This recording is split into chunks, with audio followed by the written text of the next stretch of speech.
Hindi ka na kailangan ng ospital na ito. At sa totoo lang, Mihan, kailanman ay hindi ka naman talaga naging bahagi ng pamilyang ito. Ang boses ni Serafina Monteclaro ay parang talim ng punyal na humiwa sa mahalumigmig na hangin ng Grand Ballroom.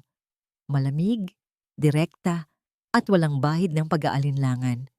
Sa gitna ng nagkikislapang mga chandelier at amoy ng mamahaling pabango, ang mga salitang yon ay tila isang hatol ng kamatayan na binigkas sa harap ng lahat ng matataas na tao sa lipunan. Si Amihan, na mas kilala ng marami bilang Doktora Amihan, ay napatigil sa gitna ng silid. Ang kanyang mga kamay ay mahigpit na nakayakap sa isang maliit at asul na kahon, isang mamahaling relos na pinag-ipunan niya ng 6 na buwan mula sa kanyang sariling sahod bilang head surgeon. Iyon ang kanyang regalo para sa ika-5 nilang anibersaryo ni Gavino at para na rin sa ika-20 taon ng Ledesma Medical Center. Sa loob ng 5 taon, si Mihan ang nagsilbing haligi ng operating room. Siya ang unang dumarating at huling umuwi. Nilunok niya ang lahat ng pagod, ang lahat ng pambabatikos ng kanyang biyenan na si Doña Salvacion at ang lahat ng sakripisyo para lamang patunayan na karapat-dapat siyang maging isang Ledesma. Ngunit sa sandaling iyon, habang ang mga mata ng lahat ay nakatuon sa kanya, mula sa mga kapwa-doktor hanggang sa mga tsismosang socialite, ang lahat ng kanyang paghihirap ay tila naging abo sa isang iglap. Lumingon si Mihan kay Gavino. Ang kanyang asawa ay nakatayo lamang ilang hakbang, ang layo sa kanya, katabi ng kanyang ina. Inasahan ni Mihan ang isang sulyap ng pagtatanggol, isang salitang magsasabing, "Malika, Serafina." Ngunit nanatiling nakayuko si Gavino. Pinaglalaruan nito ang kanyang baso ng wine, tila mas interesado sa kulay ng likido kaysa sa kahihiyang nararanasan ng kanyang asawa. "Gav," ang pabulong na tawag ni Mihan. Ang kanyang boses ay nanginginig, halos hindi marinig sa gitna ng nakabibinging katahimikan ng bulwagan. Walang tugon. Ang tanging sumagot ay ang mapang-uyam na ngiti ni Doña Salvacion. Ang matandang babae ay dahan-dahang lumapit. Ang tunog ng kanyang mga alahas ay tila huni ng mga ahas na nagbabala. "Huwag mo nang ipahiya ang sarili mo, Amihan. Serafina is the new Chief Operating Officer. Ang kanyang desisyon ay desisyon ng pamilya. Isang hamak na iskolar ka lang na pinalad na makapasok sa pintuan namin. Ngayong wala na ang silbi mo, balik ka na sa kalsadang pinanggalingan mo." Isang maugong na tawanan ang tila sumabog sa paligid ni Mihan, kahit na sa katunayan ay bulungan lamang ito. Ang asul na kahon sa kanyang kamay ay dahan-dahang na nadulas. Hindi ito gumawa ng malakas na tunog ng bumagsak sa makapal na alpombra. Ngunit para kay Mihan, ang pagbagsak na yon ay mas malakas pa sa anumang pagsabog. Doon niya naramdaman ang unang mitya ng kanyang pagkawasak. Ang kanyang kanang kamay, ang kamay na nagligtas ng libu-libong buhay, ang kamay na itinuturing na pinakamahusay sa buong bansa, ay nagsimulang manginig. Hindi ito ang panginginig ng takot lamang. Ito ay isang kakaiba. Tila kuryenteng gumagapang mula sa kanyang mga daliri patungo sa kanyang pulso. Sinubukan niyang itago ito sa likod ng kanyang gown, ngunit ang panginginig ay tila may sariling buhay. Ang bawat hibla ng kanyang pagkatao ay nagnanais na sumigaw, na itanong kung bakit. Bakit sa harap ng maraming tao? Bakit pagkatapos ng lahat ng kanyang ibinigay? Ngunit ang kanyang lalamunan ay tila binarahan ng tuyong buhangin. Walang luhang lumabas sa kanyang mga mata dahil ang sakit ay masyadong malalim para sa simpleng pag-iyak. Tinalikuran niya ang marangyang pagtitipon. Bawat hakbang niya palayo ay tila paglakad sa ibabaw ng mga bubog. Nang makalabas siya ng gusali, sinalubong siya ng malakas at malamig na buhos ng ulan ng Maynila. Ang tubig ay mabilis na nagpaamo sa kanyang maayos na buhok at nagpabigat sa kanyang mamahaling damit. Isang damit na hiniram lang niya para maging kagalang-galang sa paningin ng mga Ledesma. Tumayo siya sa gilid ng kalsada, mag-isa, habang ang mga sasakyan ay mabilis na dumadaan. Nagsasaboy ng maruming tubig sa kanyang paanan. Kinuha niya ang kanyang telepono sa maliit na bag. Iniisip na baka magpadala ng mensahe si Gavino. Baka sabihin nitong mag-usap sila sa bahay. Baka sabihin nitong napilitan lang siya. Ngunit ang tumambad sa kanyang screen ay hindi mensahe mula sa kanyang asawa. Ito ay isang abiso mula sa kanilang bangko. Ang inyong joint savings account ay matagumpay na nailipat sa ilalim ng pangalan ni Gavino Ledesma. Ang inyong access ay tinanggal na. Ang huling hibla ng kanyang pag-asa ay tuluyan ng naputol. Hindi lamang trabaho at dangal ang kinuha nila. Ninakawan din nila siya ng kakayahang bumangon ng mag-isa. Habang nakatayo sa ilalim ng ulan, tiningnan ni Mihan ang kanyang nanginginig na kamay. Ang ulan ay humahaplos sa kanyang balat, ngunit ang nararamdaman niya ay ang tila libu-libong karayom na tumutusok sa kanyang puso. Saan ba nagkakamali ang isang babaeng ang tanging kasalanan ay ang magmahal ng higit sa kanyang sarili? Hindi niya alam kung saan siya pupunta.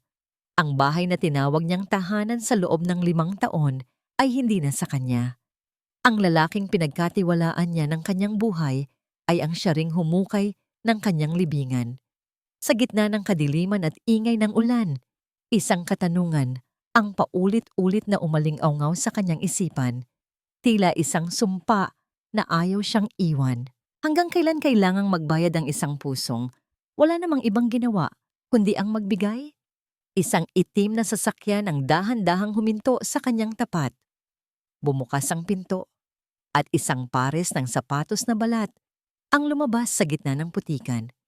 Ngunit bago pa man niya makita kung sino ang nasa loob, isang mas masakit na katotohanan ang gumuhit sa kanyang isipan. Ang anunsyong narinig niya kanina ay simula pa lamang ng kanyang impyerno. Ang silid na kanyang inuupahan sa pusod ng Kayahi Apo ay halos kasing laki lamang ng walk-in closet niya sa mansyon ng mga Ledesma.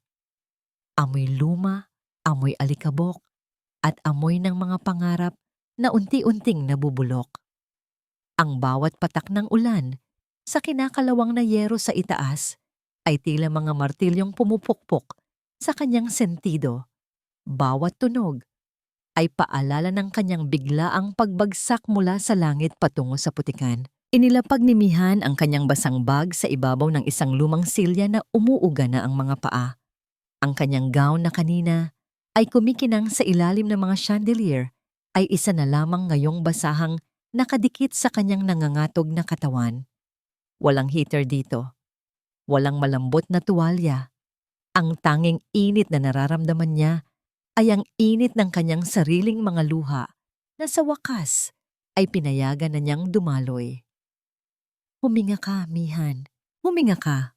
Pag-utos niya sa kanyang sarili, habang ang kanyang boses ay tila isang basag na plaka sa katahimikan ng gabi. Dahan-dahan siyang lumapit sa maliit na mesa kung saan nakapatong ang isang dekuryenteng kalan. Gusto niyang uminom ng mainit na kape kahit iyon man lang ay magbigay ng kaunting lakas sa kanyang nananakit na kalamnan. Ngunit nang abutin niya ang baso, ang kanyang kamay ay muling nagtaksil. Ang panginginig ay mas malala kaysa kanina. Ang baso ay dahan-dahang nadulas sa kanyang mga daliri at lumagpak sa sahig, nagkadurog-durog sa semento. Napatitig na lamang si Mihan sa mga bubog. Hindi na niya sinubukang pulutin ang mga ito. Napaupo siya sa sahig, ang kanyang likod ay sumandal sa malamig na pader at niyakap niya ang kanyang mga tuhod.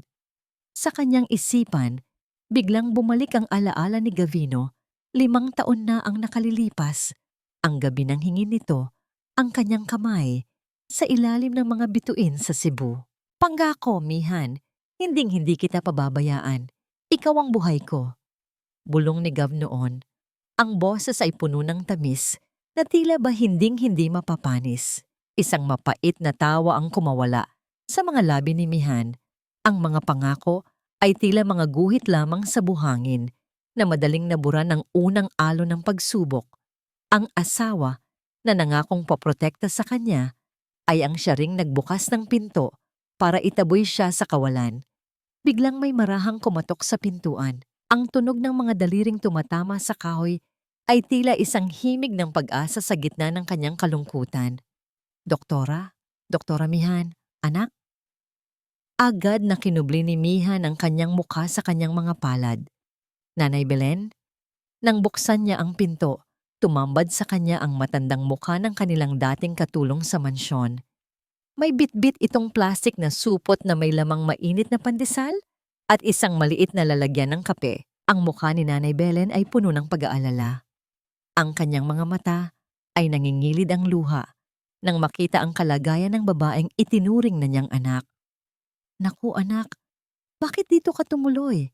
Ang dumi-dumi rito, hindi ka nararapat sa ganitong lugar, sabi ni Nanay Belen habang mabilis na inilalapag ang pagkain at nagsimulang ayusin ang mga gamit ni Mihan. Wala na akong ibang mapupuntahan mo, Nay. Kinuha nila ang lahat. Ang bangko, ang trabaho ko, pati si Gav. Kinuha na rin nila. Hikbi ni Mihan.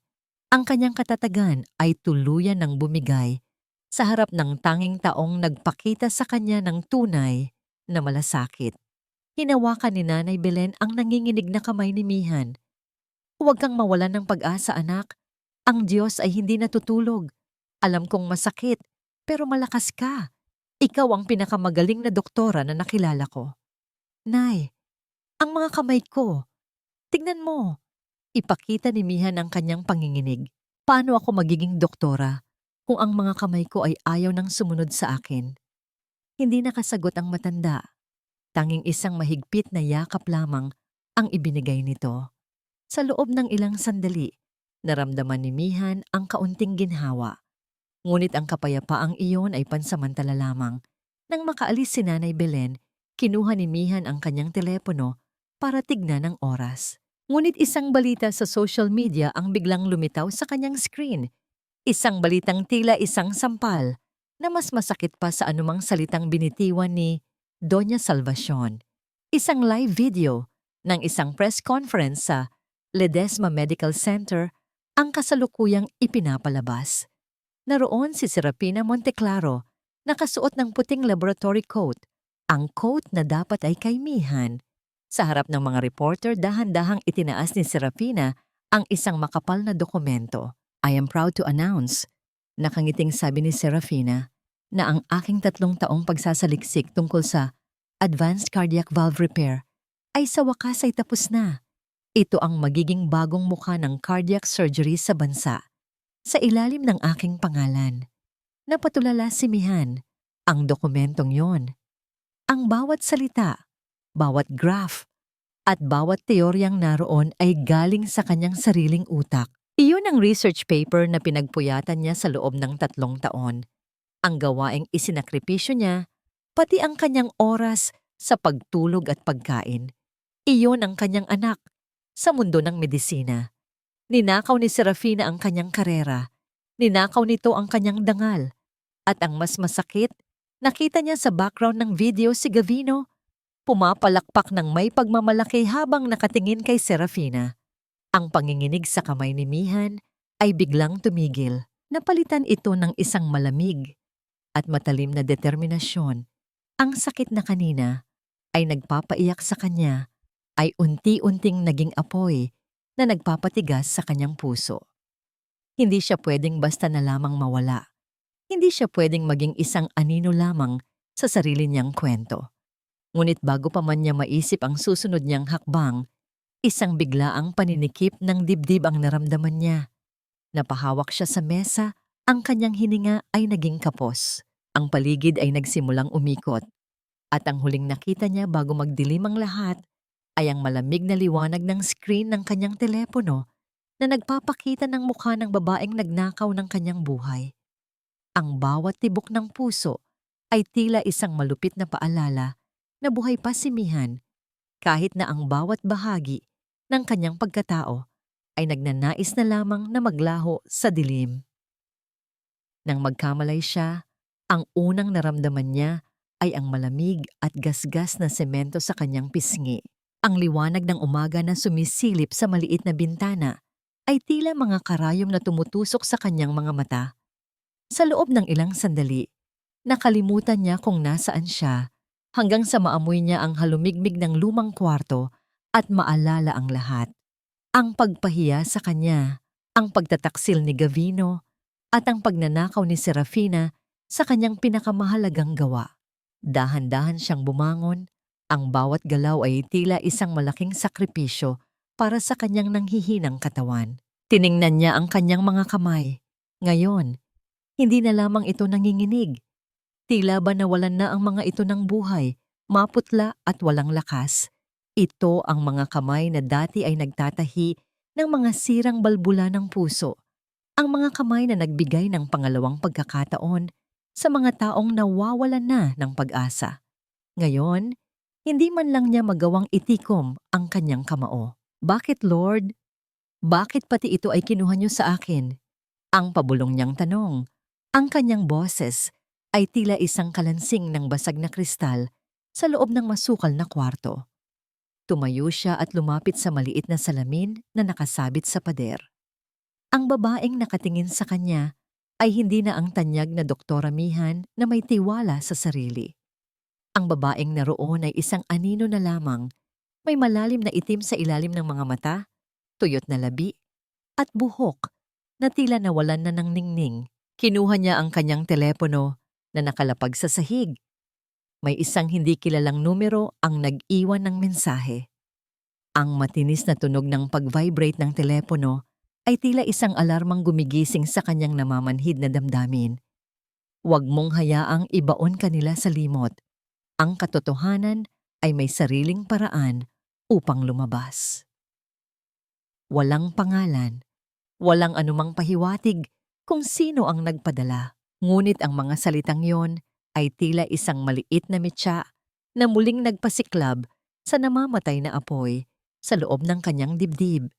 Hindi sapat ang maupo lamang dito at hintayin ang kanyang katapusan. Kung mamamatay man ang kanyang karera, sisiguraduhin niyang hindi ito mangyayari ng walang laban.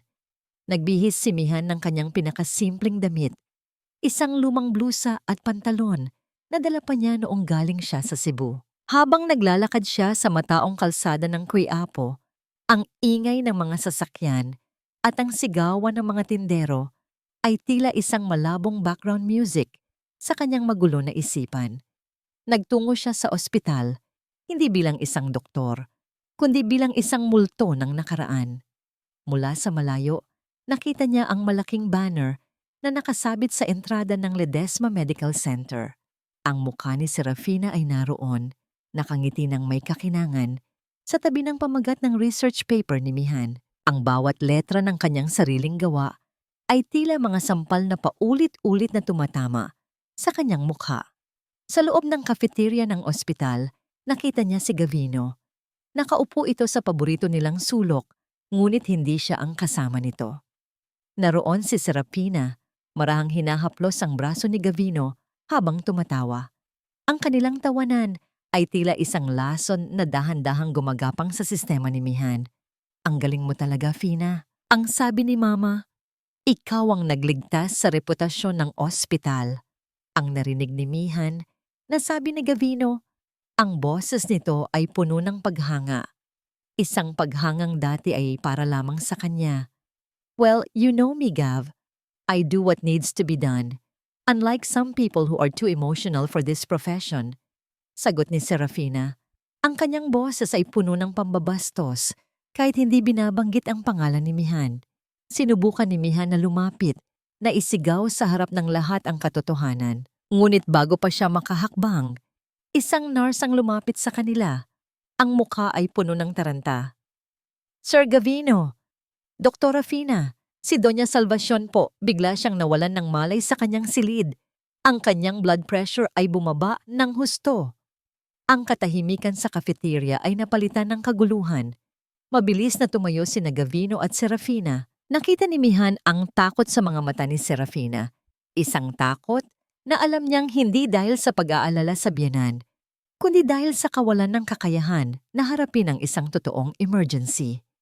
Naglakad palayo ang dalawa, habang si Mihan ay nanatiling nakatayo sa dilim. Pinagmamasdan ang pagguho ng pasad ng katatagan ni Serafina. Ngunit ang kanyang kaisipan ay muling naantala nang marinig ang isang malalim at baritonong boses sa kanyang likuran.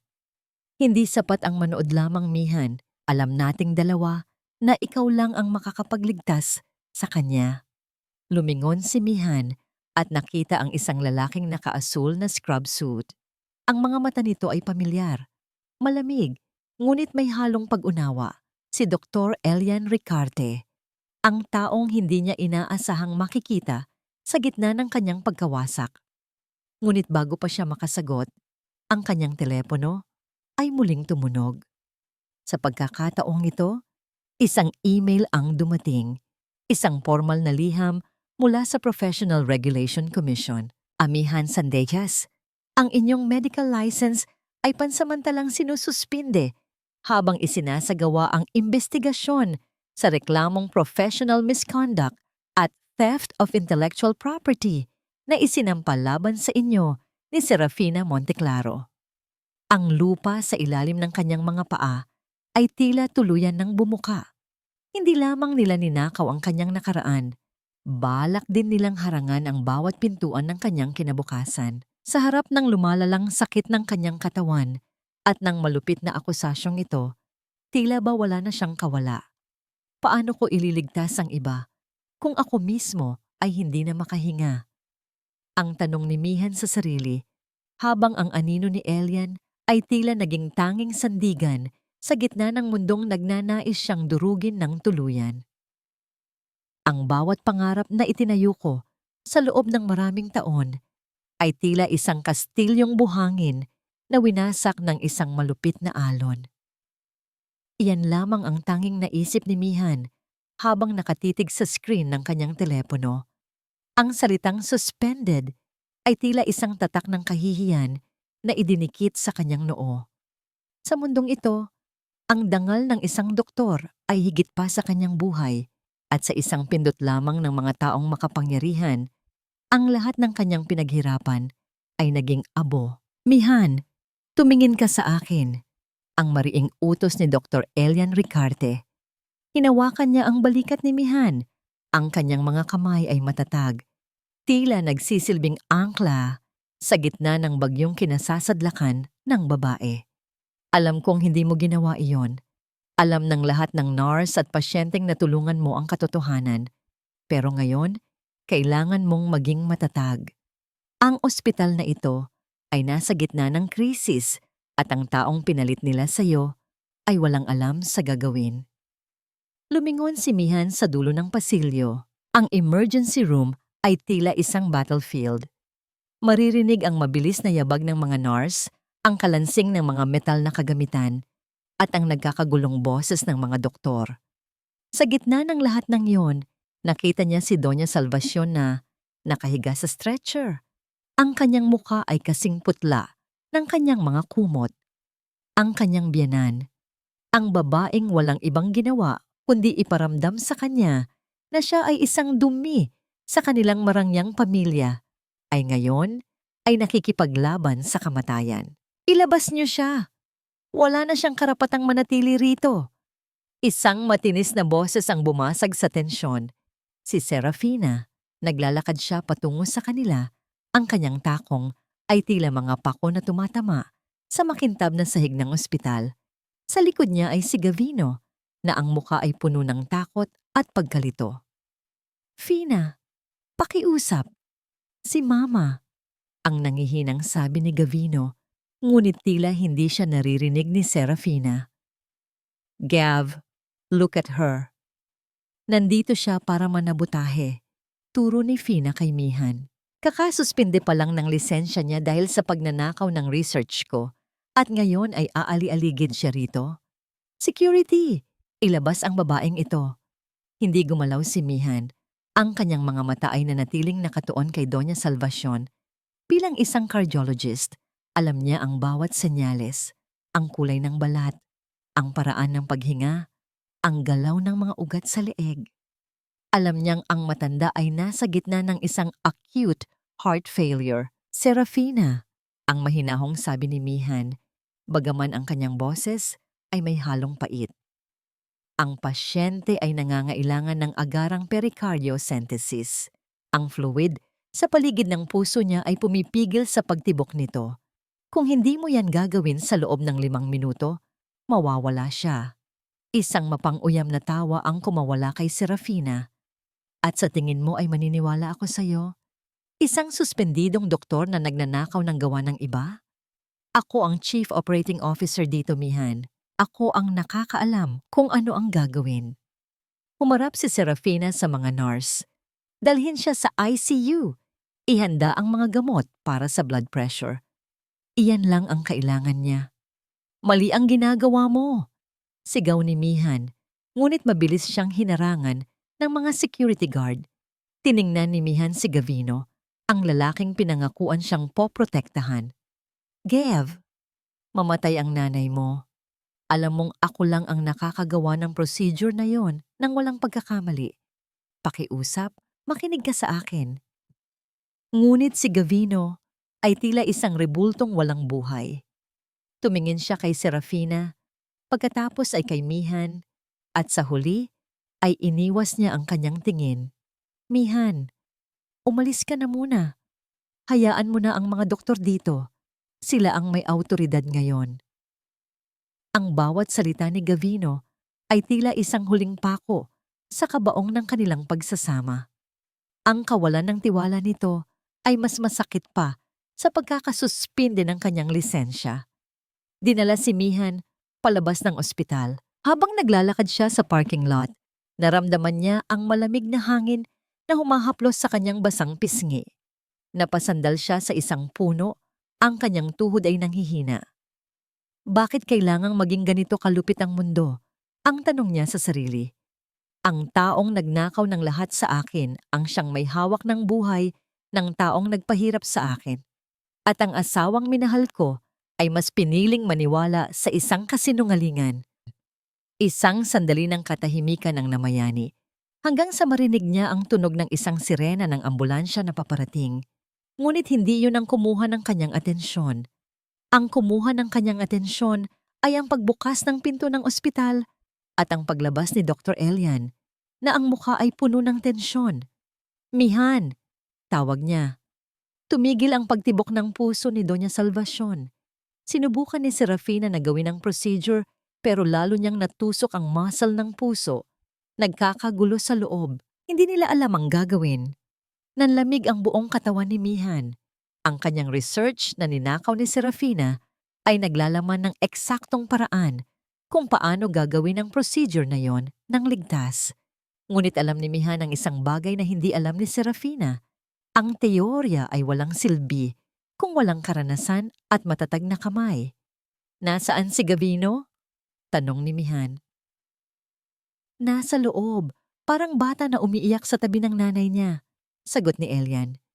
Mihan, alam kong suspendido ka. Alam kong maaari kang makulong kung hahawak ka ng pasyente ngayon. Pero ikaw lang ang pag-asa ng matandang yun. Tiningnan ni Mihan ang kanyang kamay. Ang panginginig ay naroon pa rin. Tila isang sumpa na ayaw siyang iwan. Ngunit sa gitna ng panginginig na yon, may isang tinig sa loob niya na nagsasabing hindi niya pwedeng hayaang mamatay ang isang tao dahil lamang sa galit at takot. Mabilis siyang tumakbo pabalik sa loob. Hindi pinansin ng mga security na sumusubok na humarang sa kanya. Nang makarating siya sa pintuan ng ICU, nakita niya ang lahat ng mga doktor na nakatayo lamang, walang magawa.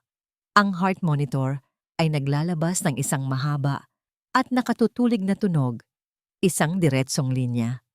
Flatline, bulong ng isang nurse.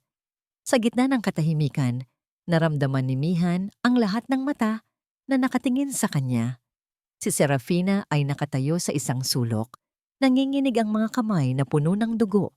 Ang kanyang mukha ay puno ng takot dahil sa kanyang pagkakamali. Si Gavino ay lumingon kay Mihan.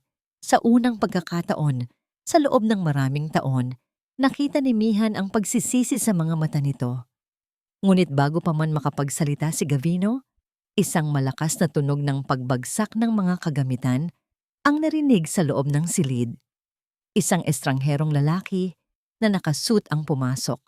May hawak na mga dokumento. Sino ang responsable sa kapabayaang ito? May dalala akong warrant para sa audit ng lahat ng surgical procedures sa ospital na ito. Ang bauto ay tila nagsisimula pa lamang sa pagitan ng buhay at kamatayan ng kanyang biyenan, ang pagnanakaw sa kanyang dangal, at ang biglaang pagdating ng imbestigasyon. Kailangang pumili ni Mihan. Lalakad ba siya palayo para hayaan silang mawasak o itataya niya ang kanyang huling natitirang kalayaan para sa isang taong hindi kailanman siya minahal? Ngunit ang mas malaking tanong ay ito, kaya ba ng kanyang nanginginig na mga kamay na hawakan ang kutsilyo sa huling pagkakataon? Ang nakatutulig na huni ng heart monitor ay tila isang mahabang hatol na bumabalot sa buong silid ng ICU. Isang tuwid na linya, isang malupit na guhit na nagsasabing ang buhay ni Doña Salvacion ay dahan-dahan nang kumakawala sa mundong ito. Sa gitna ng kaguluhan, nakatayo si Serafina, ang kanyang mga kamay na nakabalot sa dugo ang guwantes ay nanginginig. Ang kanyang mukha, na kanina lamang ay puno ng kayabangan, ay ngayon ay nababalot ng takot. Alam niya ang ibig sabihin nito. Kapag namatay ang matanda sa ilalim ng kanyang mga kamay, hindi lamang ang kanyang karera ang matatapos, kundi pati na rin ang lahat ng ambisyon niya para sa ospital. Fina, gawin mo ang lahat. Ibalik mo ang tibok ng puso ni Mama. Ang hiyaw ni Gavino. Ang kanyang boses ay puno ng desperasyon. Bawat salita ay may halong hikbi, ngunit si Serafina ay tila naging isang estatwa.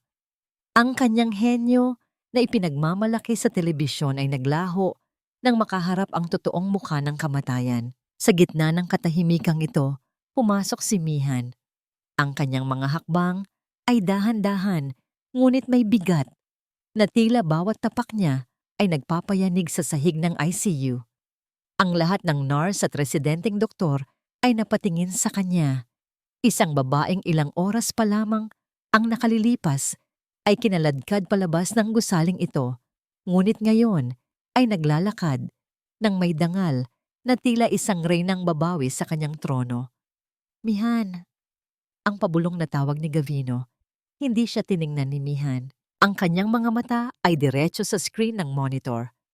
Charge to 200. Clear! Ang mariing utos ni Mihan.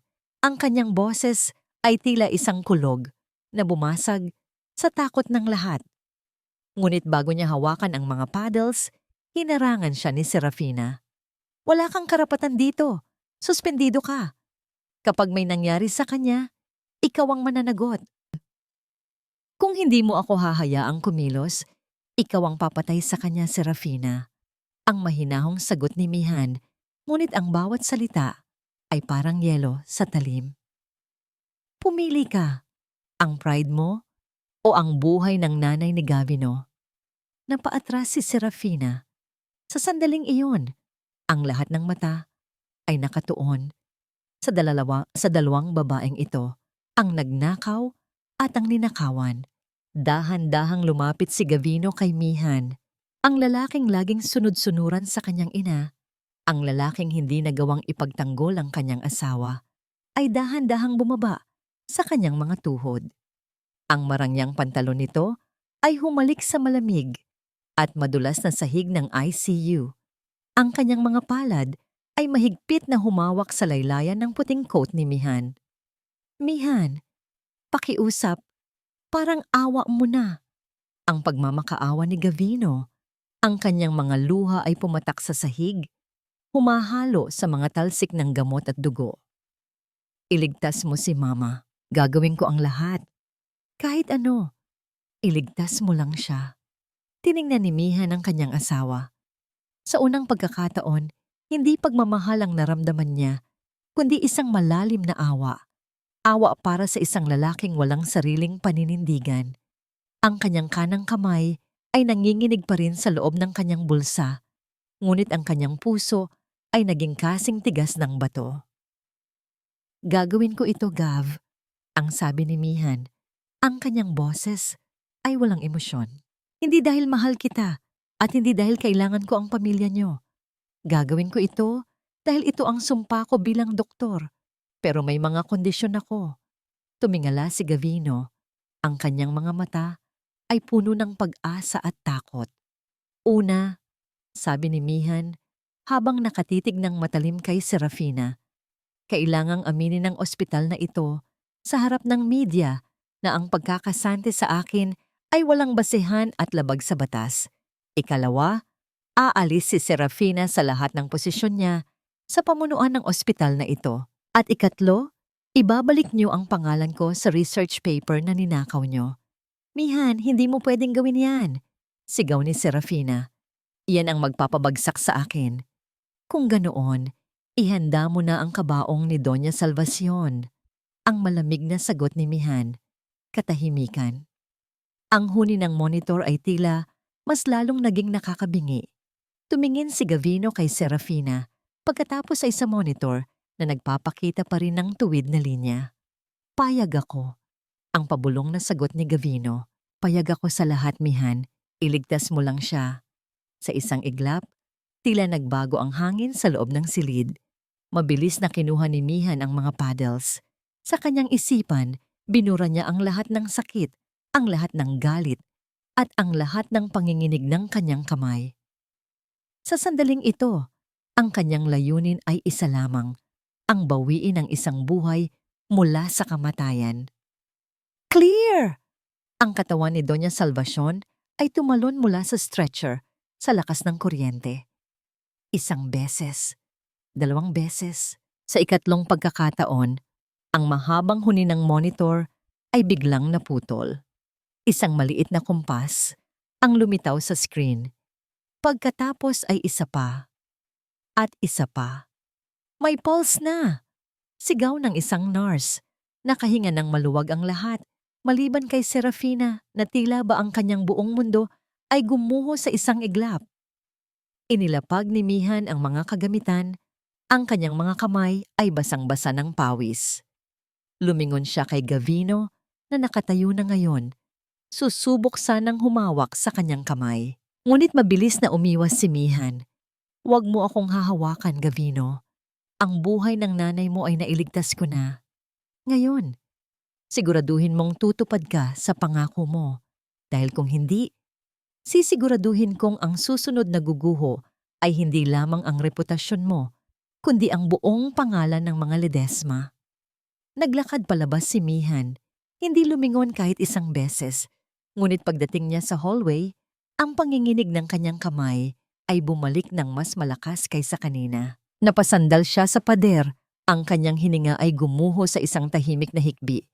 Nagtagumpay siya, ngunit sa bawat tibok ng puso ng kanyang biyenan na muling bumalik, tila may isang bahagi ng kanyang lumang sarili na tuluyan ng pumanaw. Habang naglalakad siya palayo, narinig niya ang boses ni Dr. Elian sa kanyang likuran. Mihan, maghanda ka. Ang ginawa mo ay magbubukas ng isang pinto na maaaring hinding-hindi mo na maisasara muli. Alam ni Serafina ang tungkol sa sakit mo at gagamitin niya iyon laban sa'yo. Napatigil si Mihan. Ang kanyang lihim, ang tanging bagay na pilit niyang itinatago, ay tila isang bombang nakatakda ng sumabog. Ang bawat hakbang ni Mihan pabalik sa main lobby ng Ledesma Medical Center ay tila paglakad sa isang linyang gawa sa apoy. Ang mga bulungan ng mga nurse at staff ay tila mga bubuyog na humuhuni sa kanyang paligid. Hindi na ito ang mga mapang-uyam na tawa noong gabi ng anibersaryo, kundi mga bulong ng takot, paghanga, at matinding kuryosidad. Sa gitna ng hallway, nakatayo si Gavino. Ang kanyang asawa ay mukhang hindi natulog ng ilang gabi. Gusot ang kanyang polo at malalim ang itim sa ilalim ng kanyang mga mata. Sa tabi niya ay si Serafina na kahit anong ayos ng kanyang mamahaling suot ay hindi maitago ang panginginig ng kanyang mga labi sa galit. Narito na ang mga abogado. Ang boses ni Gavino ay mahina. Tila nawalan na ng lakas na tumingin ng diretso kay Mihan. Sinimulan na ang pag-draft ng public statement. Ang lahat ng kondisyon mo, Mihan, tutuparin namin. Dapat lang, Gavino. Ang malamig na sagot ni Mihan. Hindi siya tumigil sa paglalakad hanggang sa makarating siya sa tapat ni Serafina. Ang distansya sa pagitan ng dalawang babae ay puno ng tensyong tila puputok anumang sandali. Tiningnan ni Mihan ang badge na nakasabit sa dibdib ni Serafina, ang titulong Chief Operating Officer. Dahan-dahan, itinaas ni Mihan ang kanyang kamay at tinanggal ang badge na yon mula sa pagkakaipit sa coat ni Serafina. Hindi sa'yo ito, bulong ni Mihan. Ang kanyang boses ay kalmado, ngunit puno ng awtoridad. Ang posisyong ito ay para sa mga taong marunong rumespeto sa buhay, hindi sa mga taong nagnanakaw ng dangal ng iba. Akala mo ba ay tapos na ito? Ang ganti ni Serafina. Ang kanyang boses ay tila isang babala mula sa hukay. Humakbang siya palapit hanggang sa ang kanyang hininga ay dumampi sa pisngi ni Mihan. Nakaligtas ang biyanan mo, oo. Pero paano ang mga pasyente mo sa hinaharap? Paano kapag nalaman ng buong mundo na ang dakilang Doktora Mihan ay may mga kamay na hindi na kayang humawak kahit ng isang simpleng ballpen nang hindi nanginginig? Nanigas ang buong katawan ni Mihan, ang kanyang lihim, ang sakit na pilit niyang ikinukubli kahit sa sarili niya ay tila isang hubad na katotohanan sa gitna ng maraming tao. Ang panginginig sa kanyang bulsa ay muling nagsimula. Isang ritmong hindi niya mapigilan. Ano ang sinasabi mo, Fina? Tanong ni Gavino. Ang kanyang mukha ay puno ng pagkalito. Isang mapanguyam na tawa ang kumawala kay Serafina. Hindi ba niya sinabi sa iyo, Gav? Ang asawa mo ay may Parkinson's o kung anong neurological disorder. Isang depektibong doktor. Iyan ba ang gusto ninyong mamuno sa ospital na ito? Isang babaeng maaaring pumatay ng pasyente dahil lamang sa panginginig ng kanyang kamay? Ang katahimikan sa lobby ay naging nakabibingi. Ang lahat ng mata ay muling nakatuon sa mga kamay ni Mihan. Naramdaman ni Mihan ang tila pagguho ng mundo sa kanyang paanan. Gusto niyang sumigaw. Gusto niyang itanggi, ngunit ang kanyang sariling katawan ay nagtaksil sa kanya. Ang panginginig ay umakyat hanggang sa kanyang balikat. Mihan, totoo ba? Ang tanong ni Gavino. Ang kanyang boses ay puno ng pag-aalinlangan. Sa halip na lumapit para suportahan ng asawa, bahagya itong napaatras. Ang distansyang yon, ang maliit na hakbang na yon ni Gavino palayo sa kanya ay mas masakit pa sa anumang insulto ni Serafina. Sa gitna ng kanyang kawalan ng pag-asa, isang matatag na kamay ang biglang pumatong sa balikat ni Mihan, si Dr. Elian Ricarte. Ang panginginig ni Mihan ay hindi dahil sa sakit, kundi dahil sa labis na pagod at trauma na idinulot ninyo sa kanya sa loob ng 5 taon. Ang matapang na pahayag ni Elian, ang kanyang boses ay umalingaw-ngaw sa buong labi. Kahit nanginginig ang kanyang kamay, siya ang nagligtas kay Doña Salvacion habang kayo ay nakatayo lang at nanonood. Sino ngayon ang tunay na depektibo? Huwag kang makialam dito, Elian. Sigaw ni Serafina. Pakialam ko ito dahil saksi ako sa lahat ng sakripisyo ni Mihan habang ninanakawan niyo siya ng dangal. Sagot ni Elian. Tumingin siya kay Mihan. Ang kanyang mga mata ay nagbibigay ng lakas na tila nagsasabing, narito ako. Hindi ka mag-iisa. Ngunit ang bagyong ito ay hindi pa tapos. Isang nurse ang mabilis na tumatakbo pababa mula sa elevator, ang mukha ay puno ng hilakbot. Sir Gavno, Doktora Mihan, si Doña Salvacion, nagising na po siya. Pero ayaw niyang makita ang kahit sino sa inyo at may dala siyang dokumento, isang lumang testamento na matagal na niyang itinatago. Ang kuryosidad ay muling lumiyab. Sa paggising ng matandang Ledesma, tila may isang lihim na mas malaki pa sa pagnanakaw ng research ang nakatakdang mabunyag. Naramdaman ni Mihan ang mabilis na tibok ng kanyang puso. Tumingin siya kay Serafina na biglang namutla at kay Gavino na tila ba naging isang anino na lamang sa sarili nitong tahanan. Ang bawat hakbang patungo sa silid ng kanyang biyenan ay tila paglapit sa isang katotohanang maaring magpabago sa lahat ng kanilang buhay. Ngunit bago pa man sila makarating sa pinto, isang tunog ng basag na baso ang narinig mula sa loob ng silid ni Doña Salvacion, kasunod ng isang mahina ngunit mariing sigaw. Amihan, pumasok ka rito, mag-isa. Ang tawag na yon ay tila isang utos mula sa kabilang buhay. Huminto si Mihan sa tapat ng pinto. Ang kanyang kamay ay nasa hawakan na. Lumingon siya kay Elian at sa huling pagkakataon, nakita niya ang takot at pag-asa na naglalaban sa kanyang sariling refleksyon sa salamin ng pinto. Ano ang kayang gawin ng isang matandang babaeng nagmamasid sa dilim sa loob ng 5 taon? At handa ba si Mihan sa katotohanang maaaring maging susi ng kanyang kalayaan o magiging bagong rehas ng kanyang bilangguan? Ang bawat yabag ni Mihan sa loob ng pribadong silid ay tila ba isang tunog ng orasan na nagbibilang ng mga natitirang sandali ng kanyang pagtitiis.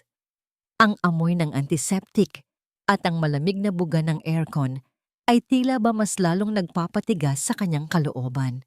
Sa gitna ng malawak na silid, nakahiga si Doña Salvacion, maputla, nanghihina, ngunit ang mga mata ay nananatiling matalim na tila ba kaya pa ring humiwa ng kaluluwa. Isara mo ang pinto, amihan. Ang boses ng matanda ay mahina, parang kalansing ng tuyong dahon, ngunit naroon pa rin ang awtoridad na nagpahirap kay Mihan sa loob ng 5 taon. Nang sumara ang pinto, ang katahimikan ay naging kasing bigat ng isang sumpa. Lumapit si Mihan sa gilid ng kama. Sa kabila ng lahat ng sakit, ang kanyang mga kamay ay kusang gumalaw para ayusin ang daloy ng IV fluid ng matanda.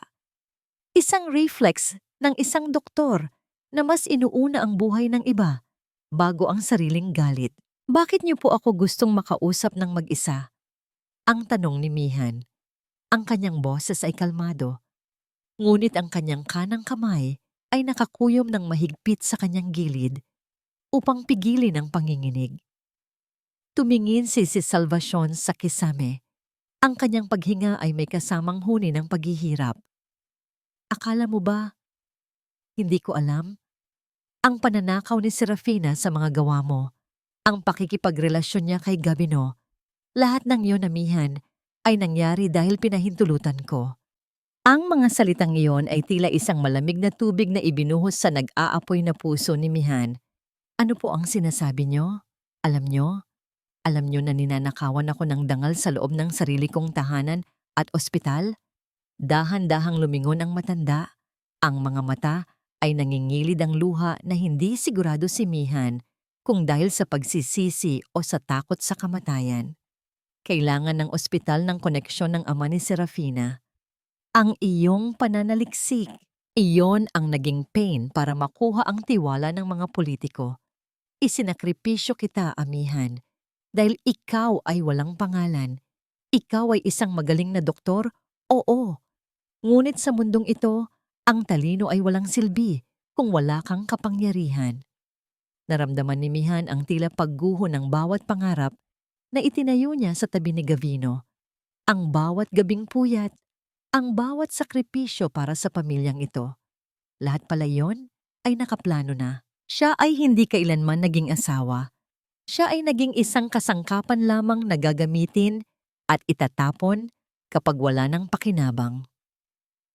Napakasaklap, bulong ni Mihan. Ang kanyang boses ay puno ng pait.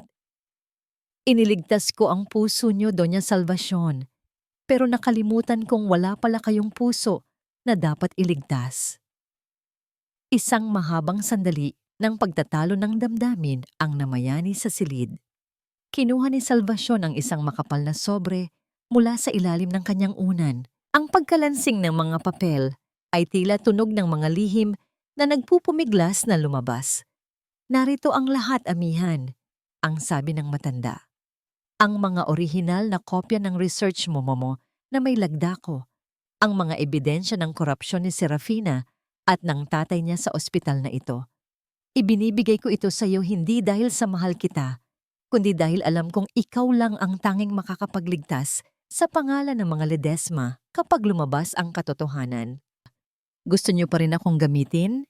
Ang hindi makapaniwalang tanong ni Mihan. Gamitin mo rin ako, amihan, ang sagot ni Salvacion. Ito ang susi para makuha mo ang lahat ng nararapat sa'yo. Ang ospital, ang dangal mo, lahat. Ngunit may isang bagay kang dapat malaman tungkol kay Gavino. Napatigil si Mihan. Ang pangalan ng kanyang asawa ay tila isang sugat na pilit binubuksan. Hindi ka niloko ni Gavino dahil hindi kanya mahal, patuloy ng matanda. Niloko kanya dahil pinaniwala ko siyang ang panginginig ng kamay mo ay isang sakit na nakuha mo sa pamilya mo. Isang depekto na sisira sa reputasyon ng aming lahi. Pinaniwala ko siyang kailangan kanyang iwan para sa ikabubuti mo. Ang mundo ni Mihan ay tila tumigil sa pag-ikot. Ang lahat ng galit niya kay Gavino ay biglang nahaluan ng isang nakakalitong sakit. Ang bawat kasinungalingan, bawat manipulasyon, lahat ay nanggaling sa matandang babaeng nasa harap niya ngayon. Biglang bumukas ang pinto. Pumasok si Gavino. Ang mukha ay puno ng kaba. Kasunod niya si Serafina na may dalang mga security guard. Gavino! Huwag kang maniniwala sa anumang sasabihin ng babaeng yan. Sigaw ni Serafina. Ang kanyang boses ay tila isang matinis na tunog ng desperation. Doña Salvacion, hindi niyo alam ang ginagawa niyo.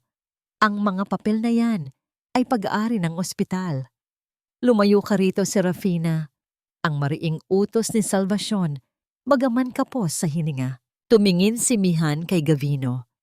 Ang asawa niya ay nakatayo sa pagitan ng dalawang panig.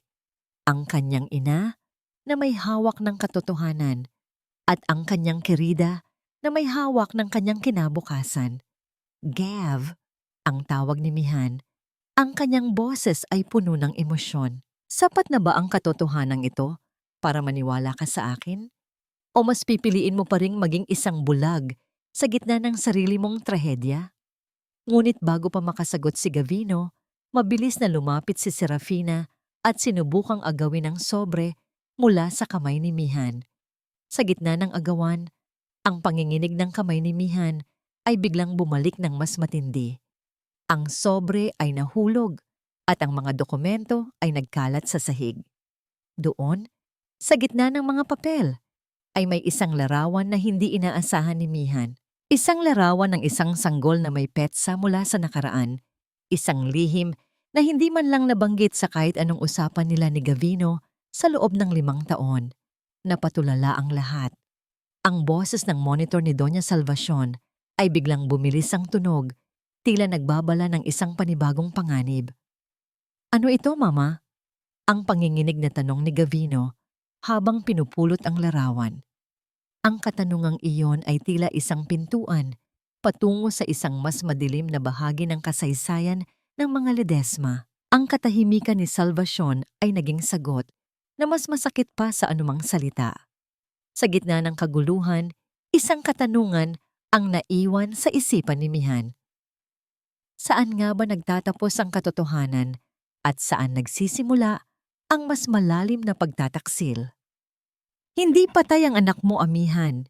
Ipinamigay ko siya dahil ayaw kong magkaroon ng tagapagmana ang mga Ledesma mula sa isang babaeng galing sa kalsada. Ang mga salitang yon ni Doña Salvacion ay tila isang malakas na dagundong ng kulog na nagpaguho sa buong mundo ni Mihan. Ang hangin sa loob ng silid ay tila biglang naglaho, iniwan siyang humihingal, pilit na kumakapit sa gilid ng kama upang hindi tuluyang bumagsak. Ang larawang hawak niya, isang sanggol na nakabalot sa puting kumot, may maliit na balat sa kanang balikat, ay tila nag-aapoy sa kanyang mga palad. 5 taon na ang nakalilipas, sinabi nila sa kanya na namatay ang kanyang sanggol pagkapanganak dahil sa panghihina ng puso. Ipinakita nila sa kanya ang isang maliit na kabaong at doon, sa gitna ng kanyang kawalan ng malay dahil sa matinding pagod sa panganganak, tinanggap niya ang pinakamaitim na katotohanan ng kanyang buhay o ang akala niyang katotohanan. Buhay ang anak ko? Ang boses ni Mihan ay tila nanggagaling sa ilalim ng lupa. Ang panginginig ng kanyang mga kamay ay hindi na dahil sa sakit. Ito ay isang marahas na pagyanig ng kanyang buong kaluluwa. Tumingin siya kay Doña Salvacion Ang babaeng dinalhan niya ng muling pagtibok ng puso. Ang babaeng itinuring niyang pamilya sa kabila ng lahat ng pang-aalipusta. Nasaan siya? Salvasyon, nasaan ang anak ko? Ang sigaw ni Mihan ay hindi isang ingay, kundi isang pagpunit sa katahimikan ng silid. Si Gavino ay napaatras. Ang kanyang mukha ay nawalan ng kulay. Mama, anong ginawa mo? Sinabi mo sa akin, sinabi mong hindi kinaya ng bata ang operasyon. Sinabi mong namatay siya bago ko pa man siya mayakap. Isang mapait na ngiti ang gumuhit sa mga labi ng matanda. Kahit nahirap siyang huminga. Ginawa ko ang dapat, Gavino, para sa dangal ng mga Ledesma. Hindi ko hahayaang madungisan ang ating dugo ng isang babaeng walang pinag-aralan ang pinagmulan. Ipinadala ko siya sa isang ampunan sa malayo. Sa isang lugar na hinding-hindi niyo matatagpuan. Sa sandaling iyon, naramdaman ni Mihan ang isang uri ng sakit na mas matindi pa sa kamatayan. Ang bawat sakripisyo niya sa loob ng 5 taon, ang bawat gabing iniyakan niya ang isang libingang walang laman, ang bawat pagsisikap niyang maging mabuting asawa, lahat ng yon ay isang malaking kasinungalingan. Ang babaeng iniligtas niya ang buhay, ilang minuto lang ang nakalilipas ay ang siya ring pumatay sa kanyang pagkatao bilang isang ina. Hayop ka! Bulong ni Mihan. Ang kanyang mga mata na dati ay puno ng habag ay naging kasing lamig ng yelo. Iniligtas ko ang puso mo para lang ipaalala sa akin kung gaano ka kawalang puso. Mabilis na kumilos si Serafina. Sinubukan niyang agawin ang larawan mula kay Mihan. Akin na yan. Isang pekeng litrato lang yan. Huwag kayong maniwala sa matandang ito. Baka nalilito lang siya dahil sa anesthesia. Ngunit bago pa madampi ng mga daliri ni Serafina ang papel, isang matatag na kamay ang humarang sa kanya. Si Dr. Elian Ricarte ay pumasok sa silid. Ang kanyang mukha ay puno ng galit na bihirang makita ng sinuman. Huwag mong susubukan, Serafina, ang mariing sabi ni Elian. Ang kanyang boses ay tila isang babala na nagpatahimik sa buong silid. Hindi lang ang research ni Mihan ang ninakaw mo. Alam mo rin ang tungkol sa batang ito, hindi ba? Ikaw ang nag-ayos ng mga dokumento para palabasing namatay ang sanggol sa records ng ospital. Napaatras si Serafina, ang kanyang mga mata ay pabalik-balik kay Gavino. At sa mga dokumentong nagkalat sa sahig. Hindi totoo yan, Gav. Huwag kang makikinig sa kanila. Ngunit si Gavino ay tila nagising mula sa isang mahabang panaginip. Tiningnan niya ang kanyang asawa, ang babaeng pinaniwala niyang depektibo, ang babaeng pinabayaan niya sa ilalim ng ulan. Dahan-dahan siyang lumapit kay Mihan. Ang kanyang mga kamay ay nanginginig din sa pagsisisi. Mihan, patawarin mo ako. Hindi ko alam. Akala ko. Huwag kang lalapit sa akin, Gavino. Ang boses ni Mihan ay tila isang pader na hindi matitibag. Ang bawat segundong kasama kita sa loob ng 5 taon ay naging isang insulto sa anak ko. Ang bawat halik mo, ang bawat pangako mo. Lahat iyon ay amoy dugo ng batang ipinagkait niyo sa akin. Tumalikod si Mihan. Ang panginginig ng kanyang kamay ay biglang tumigil, napalitan ng isang kakaibang lakas. Kinuha niya ang larawan at ang mga dokumentong ibinigay ni Salvacion. Hindi na siya ang biktima sa kwentong ito. Siya na ang magiging hatol. Mihan, saan ka pupunta? Ang habol ni Elian. Hahanapin ko ang anak ko. Ang sagot ni Mihan nang hindi lumingon. At sisiguraduhin kong sa bawat tibok ng puso ni Salvacion, maaalala niya na ang buhay na meron siya ngayon ay utang niya sa babaeng sinira niya. At ikaw, Gavino, hinding-hindi mo na muling makikita ang mukha ko. Paglabas ni Mihan ng silid, ang bawat nurse at staff na nakasubaybay ay tumabi upang bigyan siya ng daan. Ang kanyang puting coat ay tila naging isang kapa ng isang mandirigmang galing sa digmaan. Ngunit sa gitna ng kanyang determinasyon, isang boses sa loob niya ang nagtatanong, paano kung ang batang hahanapin niya ay hindi na siya kilala? Paano kung ang 5 taon ay naging sapat na para burahin ang anumang bakas ng pagiging ina niya. Nang makarating siya sa parking lot, sinalubong siya ng isang mainit na hangin ng hapon. Ngunit bago pa siya makasakay sa kanyang sasakyan, isang pamilyar na tunog ng isang sasakyan ang huminto sa kanyang likuran. Isang lalaking nakauniforme ng pulis ang lumabas. May hawak na isang lumang file. Doktora Sandejas, may nagpadala po nito sa presinto namin kaninang umaga. Sabi po ay kailangan nyo itong makita bago kayo umalis ng ospital. Binuksan ni Mihan ang file.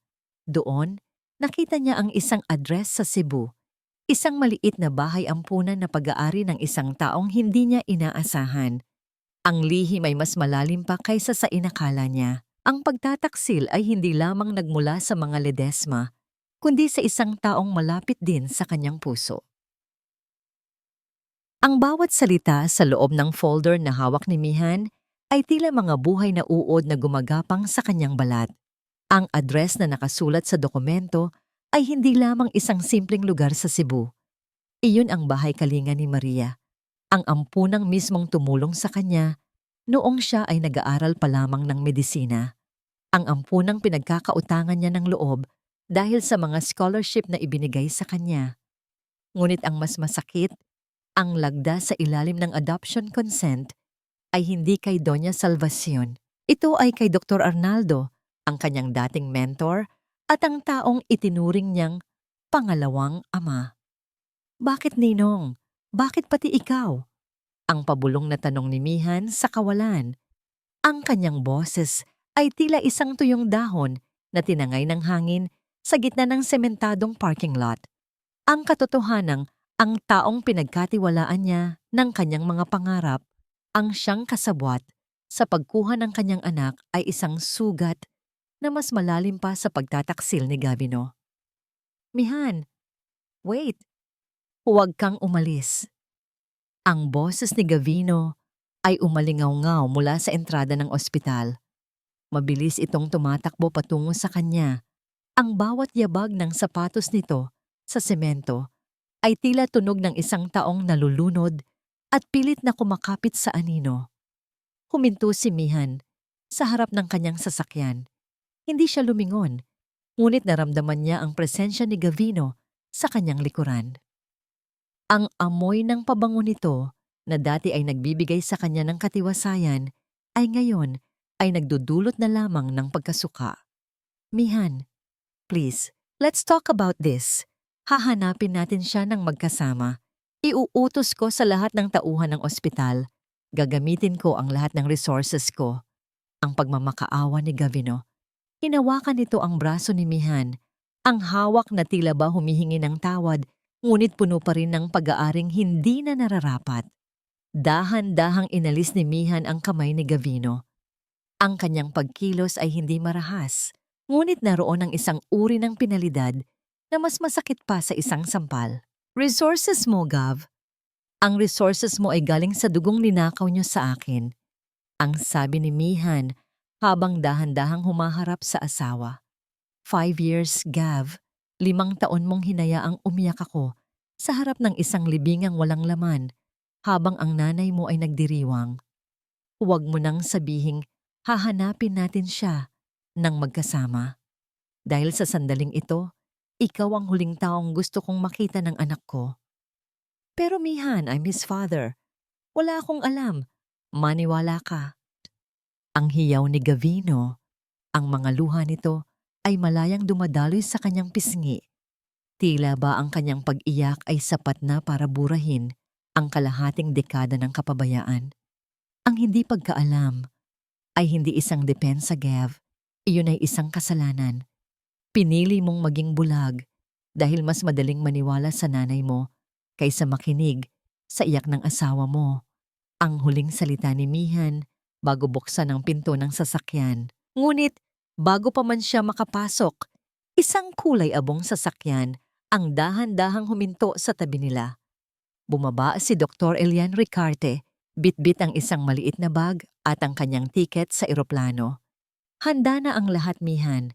Ang flight natin pa Cebu ay sa loob ng 3 oras. Naka-reserve na rin ang sasakyang gagamitin natin pagdating doon, ang sabi ni Elian. Ang boses nito ay matatag, walang alinlangan, at puno ng suportang hindi kailanman naramdaman ni Mihan mula sa asawa. Tumingin si Gavino kay Elian. Ang kanyang mukha ay biglang napalitan ng selos at galit. Anong karapatan mong sumama sa asawa ko, Ricarte? This is a family matter. Family matter? Ang mapait na tawa ni Elian. Winakasan niyo na ang karapatang tawagin itong family nang ipamigay niyo ang batang wala pang malay.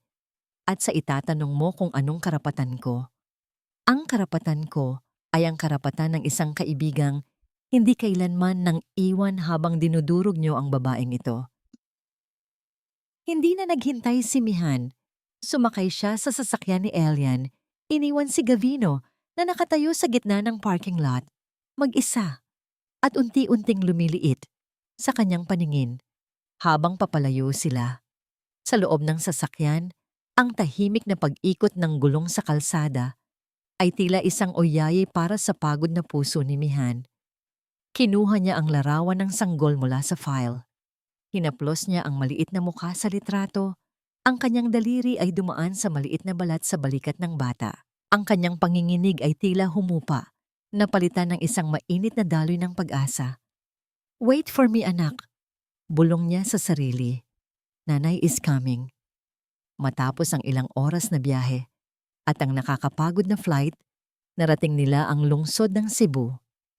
Ang amoy ng dagat at ang pamilyar na kumpas ng mga tao ay tila bumabalot sa kanya ng yakap ng kanyang pinagmulan. Ngunit wala silang oras para magpahinga. Dinala sila ng sasakyan sa isang liblib na bahagi ng probinsya kung saan matatagpuan ang bahay kalinga ni Maria. Ang gusali ay luma, gawa sa puting bato na may mga gapang na baging, tila isang lugar na sadyang kinalimutan na ng panahon. Nang bumaba si Mihan, naramdaman niya ang isang kakaibang panginginig sa kanyang mga tuhod.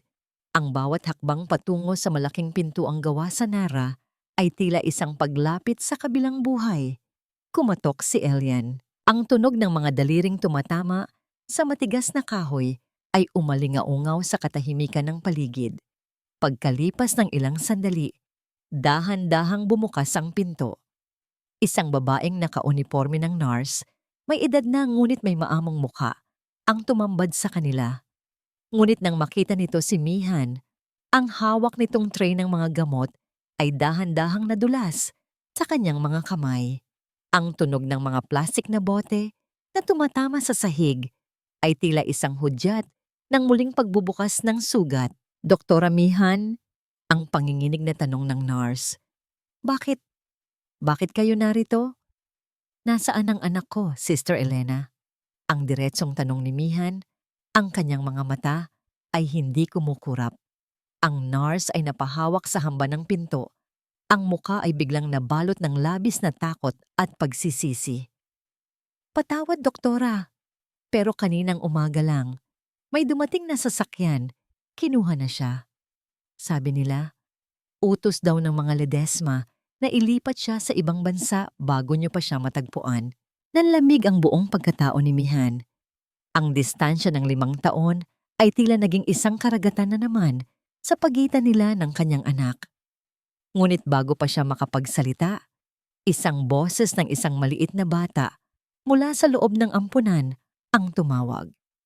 "Lola Elena, sino po ang kausap niyo? Nakalimutan ko po ang laruan ko." Lumingon si Mihan sa pinanggalingan ng boses. Doon sa dulo ng madilim na pasilyo, nakatayo ang isang batang lalaki na may suot na kupas na t-shirt. Hawak ang isang maliit na kotseng gawa sa kahoy. Ang bata ay tumingin nang diretso sa mga mata ni Mihan at sa isang sandali, tila tumigil ang pag-ikot ng mundo. Ang mga mata ng bata, ang hugis ng kanyang labi, ay eksaktong refleksyon ng lalaking minahal ni Mihan, ngunit may kasamang lungkot na tila ba sa kanya lamang nagmula. Ngunit ang nakakapanghina ay hindi ang bata. Ang nakakapanghina ay ang anino ng isang lalaking dahan-dahang lumabas mula sa likuran ng bata. Hawak ang balikat nito. Isang lalaking hindi dapat naroroon. Isang lalaking itinuring ni Mihan na katuwang sa kanyang mga pangarap. Ninong Arnaldo? Ang pangalang yon ay lumabas mula sa mga labi ni Mihan na parang isang piraso ng bubog na bumara sa kanyang lalamunan.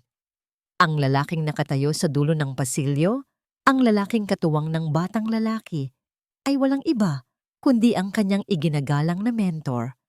Si Dr. Arnaldo ay nakasuot ng isang simpleng barong, ngunit ang kanyang mukha na dati ay puno ng karunungan ay ngayon ay nababalot ng isang madilim na anino ng pagkakasala.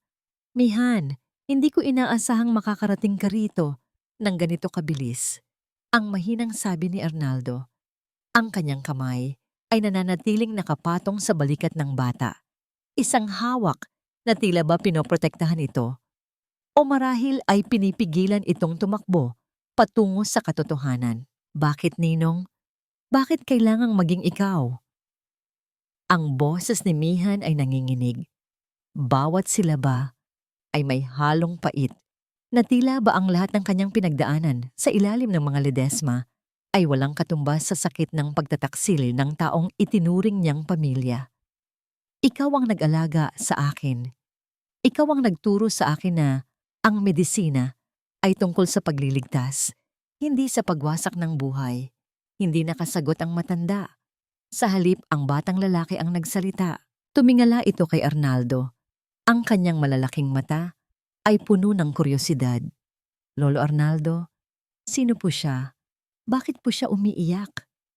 Ang tinig ng bata ay tila isang kumpas ng musika na tumama sa pinakamalalim na bahagi ng puso ni Mihan. Dahan-dahang lumapit si Mihan, bawat hakbang ay tila ba pagtawid sa isang tulay na gawa sa mga pangarap na matagal nang gumuho. Nang makalapit siya, dahan-dahang lumuhod si Mihan sa harap ng bata. Sa malapit, nakita niya ang bawat detalye ng mukha ng sanggol na nawala sa kanya 5 taon na ang nakalilipas. Ang kurba ng kilay, ang maliliit na nunal sa malapit sa tenga. At ang paraan ng paghinga nito, ito ay buhay na bahagi ng kanyang sariling pagkatao. Dahan-dahang iniabot ni Mihan ang kanyang nanginginig na kamay. Pilit na hinahaplos ang pisngi ng bata. Nathan. Ang pangalan niya ay Nathan Mihan, ang pabulong na sabi ni Arnaldo. Nang marinig ang pangalan, ang luhang kanina pa pinipigilan ni Mihan ay tuluyan ng bumuhos. Nathan, ang pangalang pinili nila ni Gavino habang nakatingin sa mga bituin sa Cebu.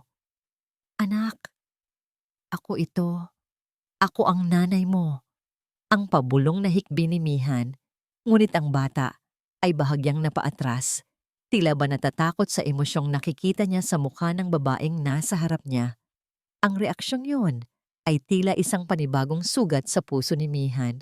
Ang 5 taon na ninakaw sa kanila ay naging isang pader na hindi kayang tibagin ng isang simpleng salita lamang. Mihan, kailangan mong umalis na rito, ang mariing sabi ni Arnaldo habang kinukuha ang isang maliit na maleta. Parating na ang mga tauhan ni Serafina. Pinaniwala niya ang pamilya Ledesma na ang batang ito ay magiging mantsa sa kanilang reputasyon. Balak nilang dalhin si Nathan sa ibang bansa at ibigay sa ibang pamilya kung saan hinding-hindi niyo na siya makikita.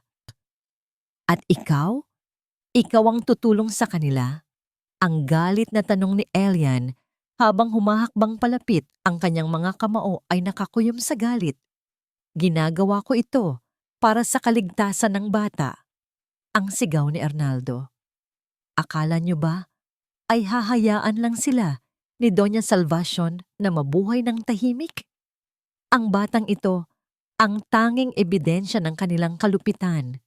Hanggat narito si Nathan, hinding-hindi titigil ang mga Ledesma sa pagwasak sa inyong dalawa. Biglang narinig ang tunog ng ilang sasakyan na humihinto sa labas ng ampunan. Ang tunog ng mga pintong nagsasara at ang mabilis na yabag ng mga sapatos sa labas ay tila isang babala ng paparating na unos.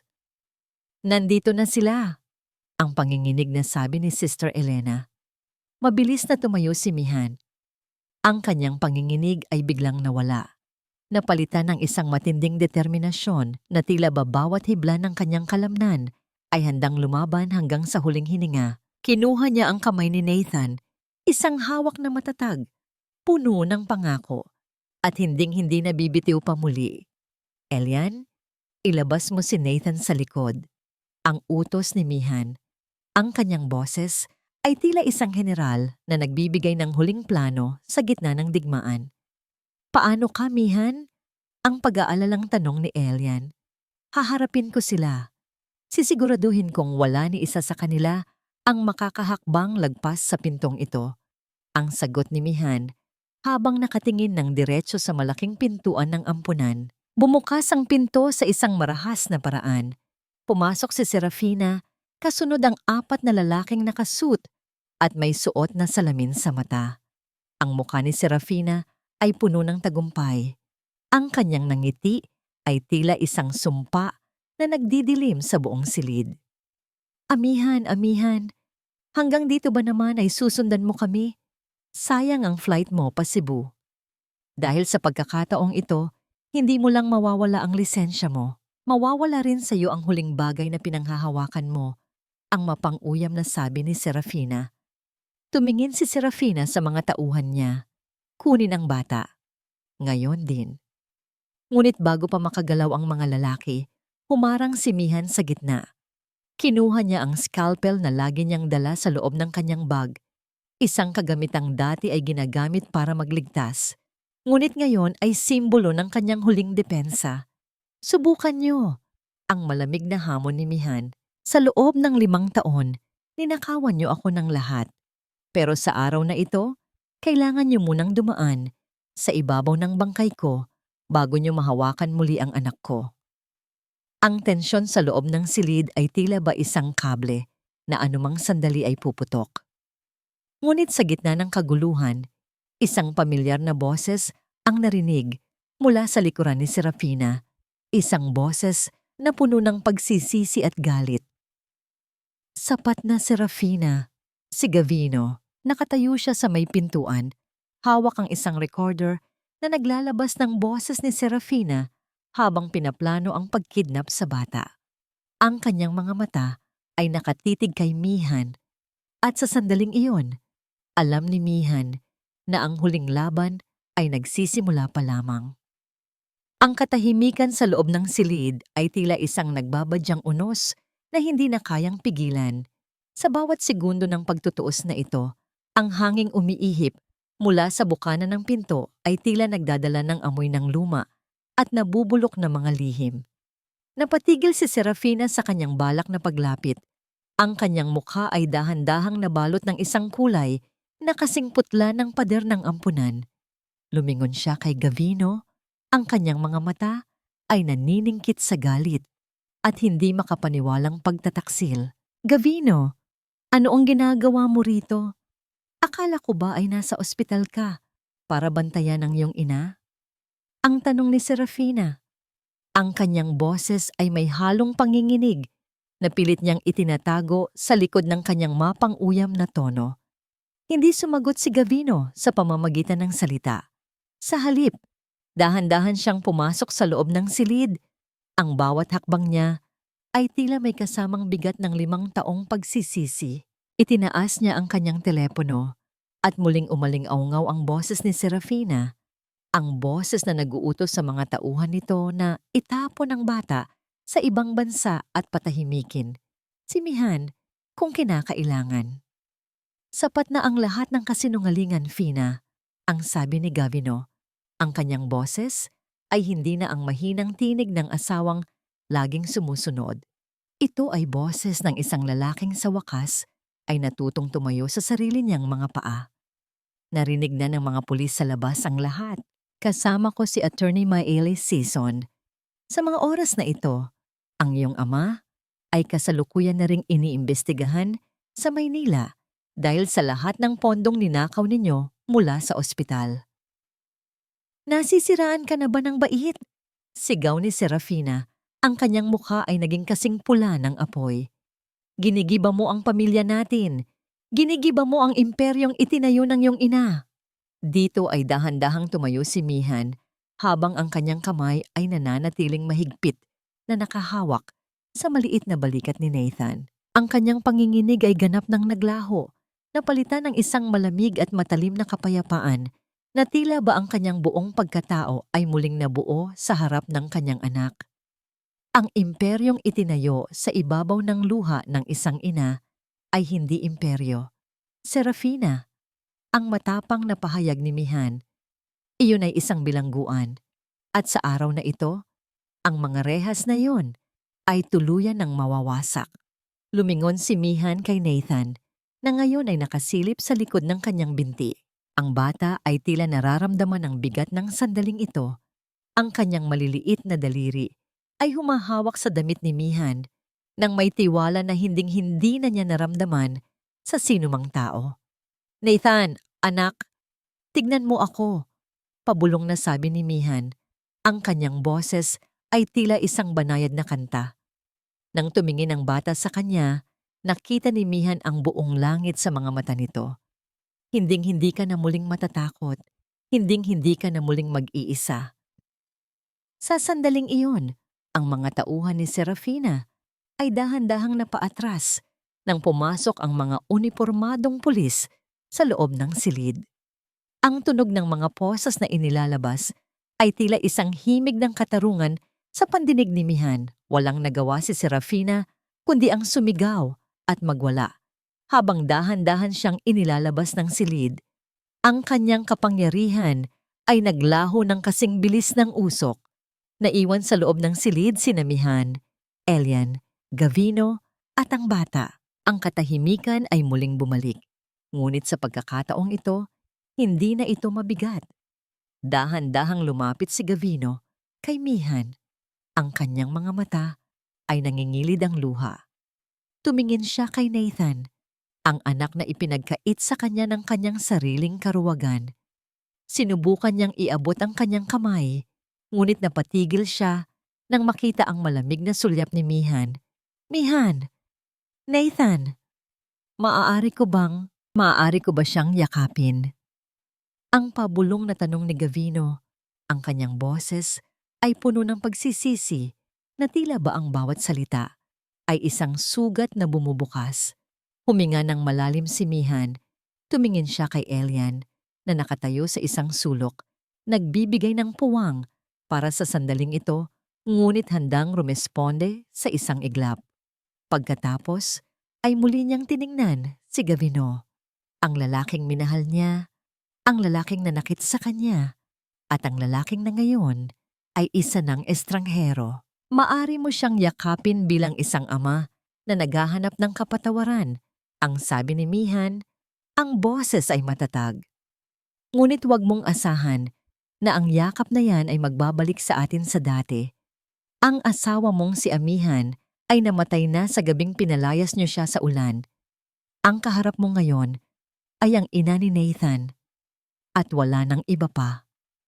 Nang lumuhod si Gavino at dahan-dahang niyakap ang bata, narinig ni Mihan ang mahinang paghikbi nito, ngunit sa kanyang puso, wala na siyang naramdamang hapdi. Ang bawat bahagi ng kanyang pagkatao ay nakatuon na lamang sa kinabukasang malaya sa takot. Habang naglalakad palabas ng ampunan, bitbit ang kanyang anak at kasabay ang matatag na hakbang ni Elian.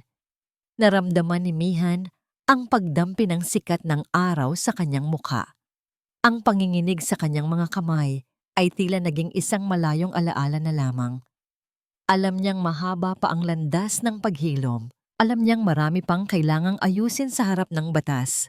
Ngunit habang hawak niya ang maliit na kamay ni Nathan, alam ni Mihan na sa wakas, ang kanyang puso ay nakauwi na sa kanyang tunay na tahanan. Ngunit bago pa man sila makarating sa sasakyan, isang huling katanungan ang pumasok sa kanyang isipan. Isang katanungang magdadala sa kanya sa huling yugto ng kanyang paglalakbay. Kaya ba niyang tuluyang patawarin ang kanyang biyenan na si Doña Salvacion ngayong alam na niya ang lahat ng krimeng ginawa nito? O ang katarungan ba ay kailangang dumaan sa apoy hanggang sa huli? Isang buwan ang lumipas, ngunit ang bawat sandali ng nakaraan ay tila ba mga pahina ng isang aklat na dahan-dahan nang natutuyo sa ilalim ng init ng araw. Ang ingay ng mga balita sa telebisyon tungkol sa iskandalo ng Ledesma Medical Center ay unti-unti nang humuhupa, pinalitan ng mas mahahalagang kwento ng pagbangon. Sa loob ng isang malinis at maliwanag na silid sa Korte ng Maynila, nakaupo si Mihan sa tabi ng kanyang abogado. Ang tunog ng electric fan sa sulok ay tila isang banayad na hininga sa gitna ng seryosong usapin. Sa tapat niya, nakaupo si Serafina Monteclaro. Wala na ang kislap ng kanyang mga alahas, wala na ang kayabangan sa kanyang mukha. Suot nito ang kulay kahel na uniforme ng mga bilanggo, habang ang kanyang ama ay kasalukuyan ding nahaharap sa mga kasong graft at corruption. Ang hatol ay malinaw. Ang lahat ng karangalan ng research paper ay ibinalik sa pangalan ni Amihan Sandejas. Ang bawat salita, bawat teorya, at bawat pagsisikap ni Mihan ay muling naging kanya. Ngunit higit sa lahat, ang kaso ng child trafficking at illegal na pagtatago ng sanggol ay nagbigay kay Serafina ng habambuhay na pagkakapiit. Nang matapos ang pagdinig, dahan-dahang tumayo si Mihan. Tiningnan niya ang kanyang mga kamay.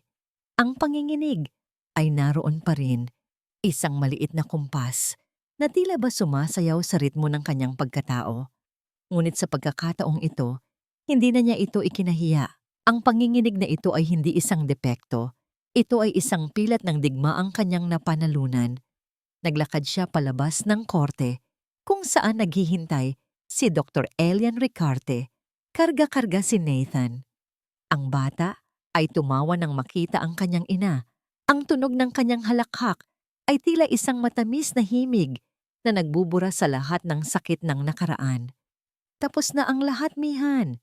Ang pabulong na sabi ni Elian habang ibinibigay ang bata sa kanya. Ang katarungan ay nakamit na. Hindi pa lubos, Elian, ang sagot ni Mihan. May isa pa akong kailangang gawin bago tayo tuluyang bumalik sa Cebu. Dinala ni Mihan ang kanyang anak sa ospital, ang lugar na naging saksi sa kanyang tagumpay at pagbagsak. Ngunit hindi siya nagtungo sa operating room. Pumunta siya sa silid ni Doña Salvacion. Ang matanda ay nananatiling nakaratay. Ang kanyang katawan ay tila ba isang tuyong sanga na unti-unting kinakain ng panahon. Ang monitor ng kanyang puso ay naglalabas ng isang mabagal at pagod na tunog. Nang makita ni Salvacion si Mihan at ang batang hawak nito, ang kanyang mga mata ay nangingilid ang luha. Sinubukan niyang magsalita, ngunit ang tanging lumabas ay isang mahinang ungol ng pagsisisi. Narito kami para magpaalam, Doña Salvacion. Ang sabi ni Mihan, ang kanyang boses ay walang halong galit. Tanging kapayapaan na lamang. Iniligtas ko ang puso niyo para bigyan kayo ng pagkakataong makita ang pagkawasak ng lahat ng kasinungalingang itinayo niyo. Ngayon, iiwan ko sa inyo ang buhay na ito. Ang katarungan ay hindi lamang tungkol sa kulungan. Ito ay tungkol sa pagharap sa sarili mong konsensya sa bawat segundong natitira sa iyo. Hindi na hinintay ni Mihan ang sagot ng matanda. Lumabas siya ng silid at sinalubong siya ni Gavino sa hallway. Ang kanyang asawa o ang lalaking dati niyang asawa ay nakatayo sa isang sulok, mukhang matanda na kaysa sa kanyang edad. Mihan. Nathan. Ang pabulong na tawag ni Gavino. Ang legal na mga papel para sa ating annulment ay ihahanda na ni Attorney Sison. Ang diretsong sabi ni Mihan. Nathan will carry my name. You can visit him, as agreed, but only under the law's conditions. I hope you find the person you were meant to be, Gavino, before the greed of this family consumed you. Tumalikod si Mihan at naglakad palayo sa huling pagkakataon. Bawat hakbang niya palayo sa puting pader ng ospital ay tila pagtatanggal ng isang mabigat na kadena mula sa kanyang paa. Nang marating nila ang baybayin ng Cebu, pagkalipas ng ilang araw, ang amoy ng ngalat at ang tunog ng mga alon ay tila isang yakap ng kanyang tunay na tahanan. Nakatayo si Mihan sa buhanginan, habang si Nathan ay masayang naglalaro sa mababaw na tubig, kasama si Elian na hindi kailanman bumitiw sa kanyang tabi. Itinaas ni Mihan ang kanyang mga kamay sa hangin. Ang panginginig ay naroon pa rin, ngunit sa gitna ng sikat ng araw, tila ba ito ay isang kislap ng isang bagong simula. Alam niyang hindi na siya muling makakahawak ng scalpel sa loob ng operating room, ngunit alam niyang may iba pang paraan para maghilom ng mga puso. Ang kanyang bagong klinika para sa mga mahihirap ay dahan-dahan ng itinatayo. Ang kanyang pananaliksik ay magliligtas ng libu-libong buhay sa ilalim ng kanyang tunay na pangalan. At ang pinakamahalaga, ang kanyang anak ay nasa kanyang piling, malaya at ligtas. Habang lumulubog ang araw sa dulo ng dagat, naglalakbay ang isipan ni Mihan sa isang katanungan. Sapat na ba ang pagpapatawad para burahin ang peklat? Marahil ay hindi, pero ang bawat peklat ay isang patunay na ang sugat ay magaling na. Ang tibok ng kanyang puso ay tila nakahanap na ng sarili nitong ritmo. Isang ritmo na hindi na idinidikta ng takot, kundi ng pag-ibig na nagmula sa pinakamalalim na dusa. 3 taon na ang lumipas mula nang ang huling bagyo ng katotohanan ay humampas sa buhay ni Amihan Sandejas. Ngunit sa hapong ito, habang ang sikat ng araw ay dahan-dahang humahalik sa mapuputing buhangin ng Cebu, ang tanging naririnig ay ang banayad na kumpas ng mga alon. Isang himig na tila ba bumubulong ng salitang paghilom. Nakatayo si Mihan sa beranda ng kanyang maliit na klinika na nakaharap sa dagat. Ang gusali ay hindi kasing rangya ng Ledesma Medical Center, ngunit ang bawat pader nito ay saksi sa mga buhay na muling nabigyan ng pag-asa. Ang amoy ng antiseptic ay hindi na nakakasuffocate. Sa halip, ito ay nahahaluan ng bango ng mga sariwang bulaklak na itinanim ni Nathan sa paligid. Nanay! Nanay! Tignan mo ang ginawa ko! Isang masayang sigaw ang bumasag sa katahimikan ng hapon. Si Nathan, na ngayon ay masigla at lumalaki ng may kakinangan sa mga mata, ay tumatakbo patungo sa kanya. Ang tunog ng kanyang maliliit na yabag sa kahoy na sahig ay tila ba ang pinakamagandang musika na narinig ni Mihan sa buong buhay niya. May hawak ang bata na isang drawing, isang larawan ng 3 tao na magkakahawak kamay sa ilalim ng isang malaking bahaghari. Dahan-dahang lumuhod si Mihan upang yakapin ang kanyang anak. Ang kanyang kanang kamay ay nanginginig pa rin, isang banayad na ritmo na tila ba sumasabay sa pintig ng kanyang puso. Ngunit sa pagkakataong ito, hindi na niya itinago ang kanyang kamay sa bulsa. Hinayaan niyang maramdaman ni Nathan ang bawat kumpas nito. Para kay Mihan, ang panginginig na ito ay hindi na isang kapansanan. Ito ay isang sertipiko ng kanyang katatagan, isang patunay na kahit ang pinakawasak na instrumento ay maaari pa ring lumikha ng isang obra maestra. Ang ganda nito, anak, bulong ni Mihan. Ang kanyang boses ay puno ng tamis at kapayapaan. Isang matatag na kamay ang dahan-dahang pumatong sa balikat ni Mihan. Hindi na kailangang lumingon ni Mihan para malaman kung sino ito. Ang init ng palad ni Elian ay naging kanyang sandigan sa loob ng 3 taon ng pagbangon. Si Dr. Elian Ricarte, na ngayon ay katuwang niya sa pagpapatakbo ng klinika, ay hindi kailanman nagtanong kung kailan siya tuluyang gagaling. Sa halip, minahal niya ang bawat sugat at bawat panginginig ng babaeng nasa kanyang piling. May sulat na dumating galing sa Maynila, Mihan. Ang mahinahong sabi ni Elian. Alam ni Mihan kung kanino galing iyon. Ang balita tungkol kay Gavino ay dumarating paminsan-minsan. Ang lalaking dati niyang asawa ay nabubuhay na ngayon nang tahimik sa probinsya, malayo sa rangya at kapangyarihang minsang sumira sa kanyang pagkatao. Si Doña Salvacion naman ay pumanaw na 1 taon na ang nakalilipas, namatay sa gitna ng katahimikan ng isang bahay na wala nang natirang pagmamahal. Binasa mo ba? Tanong ni Mihan. Hindi. Alam kong ikaw lang ang may karapatang gumawa niyon, sagot ni Elian. Kinuha ni Mihan ang sobre, ngunit hindi muna ito binuksan. Tumingin siya sa malayo. Sa dulo, kung saan nagtatagpo ang dagat at langit. Ang galit na dati ay tila ba isang lason sa kanyang sistema ay matagal na niyang pinakawalan. Ang pagpapatawad ay hindi niya ibinigay dahil deserve ni na Gavino at Salvacion ang kapayapaan. Ibinigay niya ito dahil deserve niyang maging malaya. Ang katarungan ay nakamit na sa loob ng korte, ngunit ang tunay na kalayaan ay nakamit niya sa loob ng kanyang sariling puso. Hindi ko na kailangang basahin ito para malaman na maayos na ang lahat. Ang sabi ni Mihan, habang dahan-dahang pinupunit ang sobre sa maliliit na bahagi, hinahayaan ng hangin na tangayin ang mga piraso ng papel patungo sa dagat. Ang nakaraan ay wala ng kapangyarihan sa atin. Tumingin si Elian kay Mihan. Ang kanyang mga mata ay puno ng kilig at malalim na paghanga. Dahan-dahan niyang kinuha ang nanginginig na kamay ni Mihan at dinala ito sa kanyang mga labi. Isang halik na puno ng pangako at respeto. Walang kailangang salita.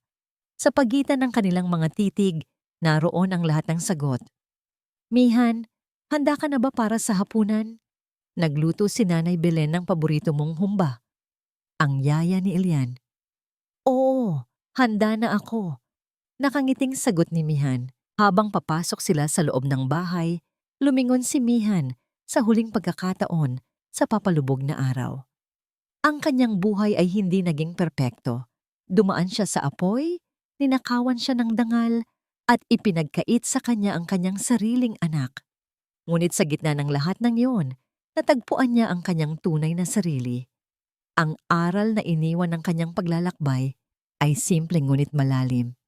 Ang isang babae ay hindi kailangang maging buo para maging makapangyarihan. Minsan, ang ating mga lamat at panginginig ang siyang nagpapahintulot sa liwanag na pumasok at magbigay liwanag sa iba. Ang tibok ng puso ni Mihan ay naging isang banayad at matatag na ritmo.